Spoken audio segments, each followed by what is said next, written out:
Hello, नमस्ते, सत श्री अकाल, अस्सलाम वालेकुम। स्वागत है आपका हमारी YouTube channel Hollywood silver screen में। आज मैं लेकर आया हूँ मेज रनर सीरीज का थर्ड पार्ट। मेज रनर के पहले पार्ट में हमने देखा कि कैसे कुछ बच्चों को मेज के अंदर बंद कर दिया गया था और वो अपनी जान की बाजी लगाकर वो बच्चे वहाँ से बाहर निकलते हैं, जिनमें से कुछ लोगों ने अपनी जान गंवा दी होती है। मेज रनर सीरीज के दूसरे पार्ट में हमने देखा कि विकेट की सच्चाई थॉमस और उसके साथी जान चुके होते हैं और वो अब उसका साथ नहीं देना चाहते थे। इसलिए राइट आर्म और विकेट की फाइट के वक्त थॉमस और उनके कुछ साथी वहां से बचकर भाग जाते हैं, लेकिन थॉमस के कुछ साथी डॉक्टर एवा पेज यानी कि विकेट कंपनी ने अपने कब्जे में ले लिया होता है और जिनमें टेरेसा अपनी मर्जी से उनके साथ गई होती है।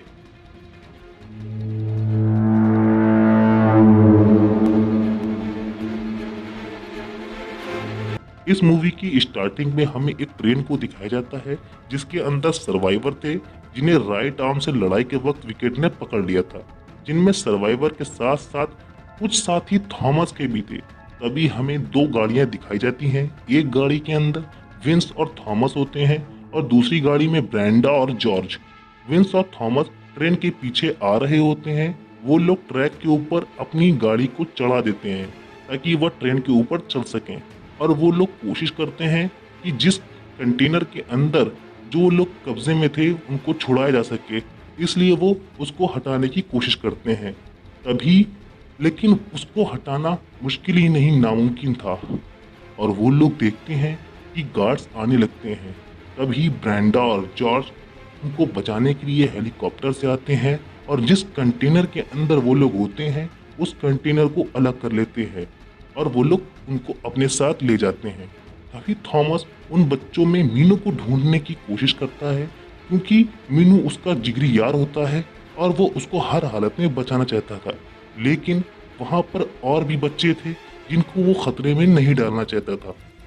जो विकेट था वो आखिरी शहर में जा रहा होता है जिसका नाम होता है द लास्ट सिटी और वो उनका ऑर्गेनाइजेशन सेंटर होता है, इसलिए वो लोग वहाँ पर जा रहे होते हैं।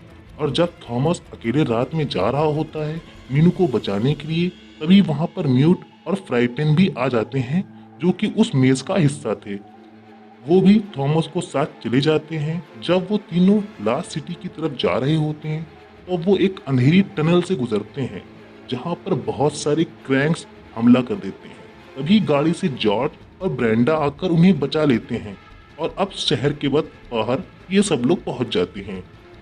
शहर बहुत ही बड़ा होता है, उसकी दीवारें बहुत ऊंची ऊंची होती हैं जिसके अंदर जाना लगभग नामुमकिन होता है। तभी हमें दिखाया जाता है कि मीनू को टॉर्चर किया जा रहा है और उसके अंदर से एंजाइम निकाला जा रहा है। तभी डॉक्टर एवा पेश टेरेसा के साथ वहां पर आती हैं और दो लोगों से बात करती हैं कि इसने 3 साल तक मेज के अंदर कई चुनौतियों का बहुत डट कर सामना किया है, इसलिए इसके अंदर ऐसी एंटीबॉडीज बनी है जो कि हमें नया सीरम बनाने में मदद करेगी, क्योंकि मीनू के अंदर एंटीबॉडीज और पावर इस वायरस से लड़ने के लिए और भी ज्यादा स्ट्रांग हो चुकी थी। मेज के अंदर उसने कठिन परिस्थितियों का सामना किया था, इसलिए वो उनके लिए बहुत यूजफुल हो सकता था। यही रीजन होता है कि इन बच्चों को मेज के अंदर डाला गया था ताकि इनकी इम्यूनिटी और पावर का वक्त आने पर इस्तेमाल किया जा सके। और अब थॉमस, म्यूट, ब्रेंडा और जॉर्ज उन ऊंची दीवारों के पास आ चुके थे जहां पर वो लोग देखते हैं कि वहां पर बहुत सारे लोग होते हैं जो कि इन्फेक्टेड नहीं थे और ऊंची ऊंची दीवारों से अंदर जाना चाहते थे, जिनके लिए वो प्रोटेस्ट कर रहे होते हैं। लेकिन उन दीवारों के अंदर जाने की किसी को भी परमिशन नहीं थी। थॉमस और उनके साथी जो कि सर्वाइवर के, उनके गर्दन पर एक चिप लगी होती है जिसकी वजह से जैनसन को समझ में आ जाता है कि थॉमस और उसके साथी यहीं कहीं आसपास हैं और जैनसन उन पर हमला करवा देता है। तभी एक गाड़ी आती है और थॉमस और उनके साथी को अपने साथ बैठाकर दूसरी जगह पर लेके जाती है, लेकिन उन्हें ये सब नहीं पता होता है कि ये लोग कौन हैं, क्यों आए हैं यहाँ पर और हमें कहाँ लेके जा रहे हैं। दूसरी जगह पर वो पहुंचकर देखते हैं कि एक लड़का नकाब पोश होता है, वो नकाब लगाए होता है। जब वो नकाब हटाता है तो वो और कोई नहीं बल्कि गैली था, जो कि उस मेज के अंदर था जहां पर थॉमस को रखा गया था। गैली वही लड़का होता है जो कि थॉमस को बिल्कुल भी पसंद नहीं करता था और मेज रनर सीरीज के पहले पार्ट में उसने थॉमस को गोली मार दी थी, जो कि चक को लग जाती है और वो मर जाता है। थॉमस गैली पर अटैक करता है, पर म्यूट उसे समझाता है कि वो अपने होश में उस वक्त नहीं होता है क्योंकि उसे ग्रेवियर ने डंक मारा था।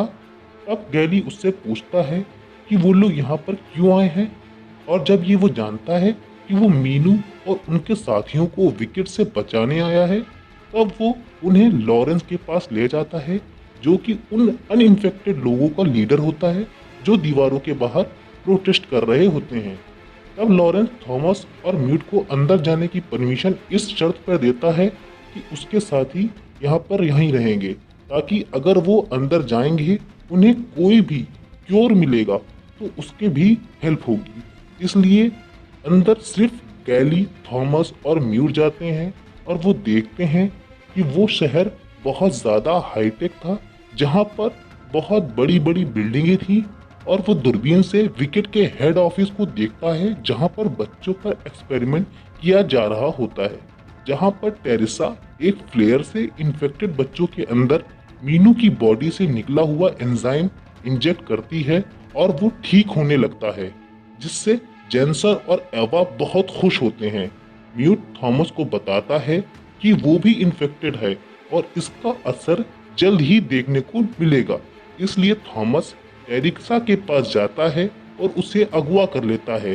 टेरिसा से वो लोग अपने गनरन में लगी हुई चिप निकलवाते हैं, जिससे कि उसकी लोकेशन ट्रैक ना हो सके। टेरिसा जब थॉमस की गर्दन से वो चिप निकाल रही होती है, तब उसने वो कपड़ा अपने पास रख लिया होता है जिसमें थॉमस का खून लगा होता है, और अब वो उस ब्लड सैंपल का टेस्ट करती है और हैरान हो जाती है।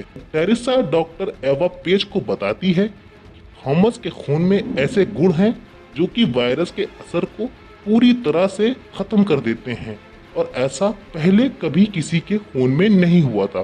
ब्रेंडा उन 28 बच्चों के साथ लॉरेंस के पास जाती है, लेकिन लॉरेंस वहां पर नहीं मिलता है क्योंकि वो दीवारों के बाहर होता है। लॉरेंस अपने हाथों में डायनामाइट लेकर काफी तेज स्पीड में उन ऊंची दीवारों के दरवाजे से टकरा जाता है, जिससे कि एक ब्लास्ट होता है और दरवाजा खुल जाता है। सभी लोग इन्फेक्टेड और आम लोग दीवारों के अंदर आ जाते हैं। विकेट के पास कई इलेक्ट्रॉनिक हथियार और ऐसी चीजें थीं जिनकी वजह से वो पहले ऐसा नहीं कर पाए थे, लेकिन अब उन्होंने वो सब हैक कर लिया था, जिससे विकेट उन पर हमला नहीं कर पा रहा था। सभी लोग अब अंदर आ चुके थे दीवारों से। थॉमस को अब मीनो मिल जाता है, लेकिन म्यूट की हालत बहुत ज्यादा खराब हो रही थी। थॉमस गैली और मीनो को कहता है कि उन्हें एक रनर की तरह जाकर सीरम लाना होगा, जिससे कि वो म्यूट की जान बचा सके। टेरिसा अनाउंस करती है कि उन्हें थॉमस की जरूरत है और वो बहुत सारे लोगों की जान बचा सकता है, जैसे कि उसने ब्रेंडा की बचाई थी, क्योंकि उसके खून में ही ऐसे तत्व हैं जो वायरस के असर को पूरी तरह से खत्म कर सकते हैं। और अब हम देखते हैं कि म्यूट आउट ऑफ कंट्रोल हो चुका था और वो थॉमस पर हमला कर देता है। म्यूट थॉमस को चाकू मारने वाला होता है, लेकिन उसे मारने से पहले वो खुद को मार देता है, क्योंकि वह अपने आखिरी वक्त में अपने सेंस में आ चुका था। म्यूट को मारने से थॉमस बहुत ही ज्यादा दुखी हो जाता है। थॉमस गन लेकर डॉक्टर एवा के पास जाता है और उस पर तान कर बोलता है। थॉमस डॉक्टर एवा से पूछता है कि क्या वो म्यूट की जान बचा सकता था। अब डॉक्टर एवा पेज कहती है कि तुम सबकी जान बचा सकते हो। थॉमस अपनी गन फेंक देता है। थॉमस डॉक्टर एवा से कहता है कि उसे सब बच्चों को छोड़ना होगा। डॉक्टर एवा मान जाती है, लेकिन पीछे से जॉनसन उस पर गोली मार देता है और डॉक्टर एवा मर जाती है। जॉनसन इन्फेक्टेड था, थॉमस से अपना इलाज कराना चाहता था, वो थॉमस को बेहोश कर देता है। जब थॉमस को होश आता है तो वो एक लैब में बंधा होता है, जहाँ पर टेरिसा उसके ब्लड सैंपल से सीरम लेकर तैयारी कर रही होती है। लेकिन जॉनसन थॉमस से कहता है कि वो सबको बचाना नहीं चाहता, बल्कि वो सिर्फ खुद को बचाना चाहता है और अपने कुछ साथियों को बचाना चाहता है। थॉमस का ब्लड पूरी दुनिया के लिए काफ़ी नहीं है। जॉनसन सीरम का अपने अंदर इंजेक्ट कर ही रहा होता है कि टेरिसा उस पर हमला कर उसे बेहोश कर देती है। टेरिसा ऐसा इसलिए करती है क्योंकि पहला उसे जैनसन के इरादे के बारे में नहीं पता होता है। जैनसन के इरादों के बारे में पता होने पर वो उसका साथ नहीं देना चाहती है। टेरिसा थॉमस को खोल देती है और जैनसन होश में आ जाता है। जैनसन टेरिसा पे हमला कर देता है, लेकिन थॉमसन अपने आप को खोलकर टेरिसा को बचाने की कोशिश करता है। जैनसन के पास गन होती है और वो गोली चला देता है जो कि थॉमस को लग जाती है, पर किसी तरह थॉमस और टेरिसा जाकर कहीं छुप जाते हैं। लेकिन जिस कमरे में वो होते हैं वहां पर जैनसन आ जाता है। वहां उसे टेरिसा दिखती है और सीरम के साथ। जैनसन थॉमस को बाहर आने के लिए बोलता है, वरना टेरिसा को गोली मार देगा। तभी थॉमस बाहर आकर किसी चीज को उसकी तरफ फेंकता है जो कि पीछे कांच में लग जाती है और ग्लास के पीछे क्रैंक्स होते हैं जो कि जैनसन को मार डालते हैं। सुबह जब थॉमस को होश आता है तो अपने पेट पर एक पट्टी को देखता है क्योंकि वहां उससे गोली लगी होती है। जब वो बाहर आता है तो उसे पता चलता है कि वो सब एक आइलैंड पे हैं जो कि बिल्कुल सुरक्षित है। थॉमस मीनू को सही सलामत देखता है और उसके गल लग जाता है और बहुत खुश होता है। ब्रेंडा, जॉर्ज, कैली और उसके कई साथी सुरक्षित थे क्योंकि वो एक समुद्र के बीचों बीच थे, लेकिन अब भी थॉमस म्यूट की मौत से बहुत दुखी होता है। जब थॉमस अपनी जेब में हाथ डालता है तो उसे सीरम मिलता है जो कि उसी के ब्लड से बना हुआ था, जिससे इन्फेक्टेड लोगों को ठीक किया जा सकता था। उसके अंदर एक उम्मीद की किरण जागती है। वो लोगों की मदद कर सकता है, उन्हें फ्लेयर वायरस से बचा सकता है। जितने भी बच्चे होते हैं उनमें सिर्फ मीनू और थॉमस की बॉडी में वो तत्व होते हैं जिससे वायरस की दवा बनाई जा सके, लेकिन मीनू की बॉडी के तत्व भी इतने स्ट्रॉन्ग नहीं थे जिससे वायरस के असर को जड़ से खत्म किया जा सके। ऐसे तत्व सिर्फ थॉमस की बॉडी में थे, इसलिए ब्रेंडा ठीक हो गई होती है पूरे तरीके से। इसी मूवी में एक सवाल रह जाता है कि जब म्यूट को किसी क्रैंक ने नहीं काटा तो वो इन्फेक्टेड कैसे हुआ। दरअसल वायरस अब हवा में फैलना स्टार्ट हो गया था, जिससे म्यूट और जैनसन भी इन्फेक्टेड हो चुके थे, और यही रीजन था हम जिसकी वजह से देखते हैं कि वो वायरस उन दोनों के शरीर में फैल गया था। और यहीं से हम जान सकते हैं कि इन दोनों के अंदर वायरस से लड़ने की एंटीबॉडीज कभी थी ही नहीं। इनके पास अब वो फॉर्मूला भी आ चुका था जिससे वो दवा बनाई जा सकती थी, जिससे इन्फेक्टेड लोगों को ठीक किया जा सकता। और इसी के साथ ये मूवी खत्म हो जाती है।